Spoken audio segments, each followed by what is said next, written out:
Saudi अरब के लिए पिछले 48 घंटे मानो किसी भयावह सपने से कम नहीं रहे, जिस मुल्क ने दशकों तक अपने तेल और डॉलरों के बल पर दुनिया को अपने इशारों पर नचाया, वही आज भारत जैसे उभरते वैश्विक शक्ति केंद्र के सामने नतमस्तक होने पर मजबूर दिख रहा है।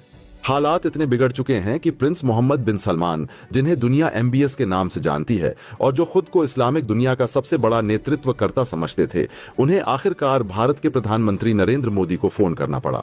यह फोन कॉल साधारण नहीं था, बल्कि उस अपमान और दबाव का प्रतीक था जो भारत ने सऊदी पर पिछले दिनों में डाला। दरअसल भारत ने अचानक ऐसा कदम उठा दिया जिसने न सिर्फ सऊदी की अर्थव्यवस्था की रीढ़ पर चोट कर दी, बल्कि उसकी अंतर्राष्ट्रीय साख को भी जमीन पर ला दिया। खबरें ये आईं कि भारत ने सऊदी अरब से आने वाले 300 से ज्यादा मालवाहक जहाजों को अपने बंदरगाहों से वापस लौटा दिया।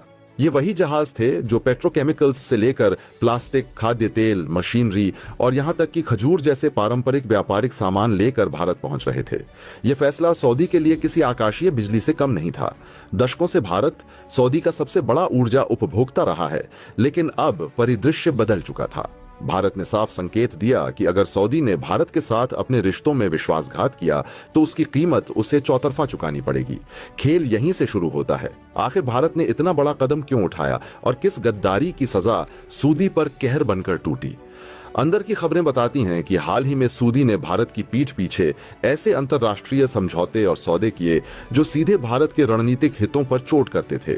एक तरफ भारत रूस से सस्ते दामों पर कच्चा तेल खरीदकर अपनी ऊर्जा सुरक्षा मजबूत कर रहा था, तो दूसरी तरफ सऊदी ने अमेरिकी दबाव में आकर भारत को कूटनीतिक तौर पर घेरने की कोशिश की। यहां तक कि इजराइल भारत रिश्तों को लेकर भी सऊदी ने पर्दे के पीछे विरोधी शक्तियों को हवा दी।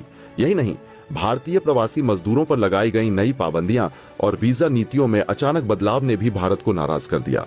मोदी सरकार, जो अपनी विदेश नीति को नो कम्प्रोमाइज के सिद्धांत पर चलाती है, ने इस बार सीधा पलटवार किया। दुनिया की राजनीति के खेल में यह पलटवार किसी फिल्मी सस्पेंस की तरह था। जब खबर आई कि 300 जहाजों को भारतीय बंदरगाहों से लौटा दिया गया है, तो वर्ल्ड मीडिया में भूचाल आ गया। अंतर्राष्ट्रीय अखबारों की सुर्खियां बन गईं। India blocks, Saudi cargo fleet, new Delhi hits back at Riyadh, economic war in gulf Asia. Corridor America और यूरोप की स्टॉक मार्केट में भी हलचल देखी गई, क्योंकि सऊदी की तेल कंपनियों के शेयरों में भारी गिरावट आने लगी। भारत के इस कदम ने साफ कर दिया कि वह अब केवल सॉफ्ट पावर नहीं, बल्कि हार्ड पावर का भी इस्तेमाल करने में हिचकिचाएगा।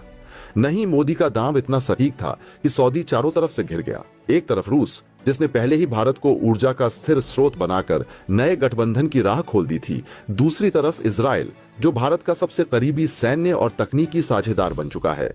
और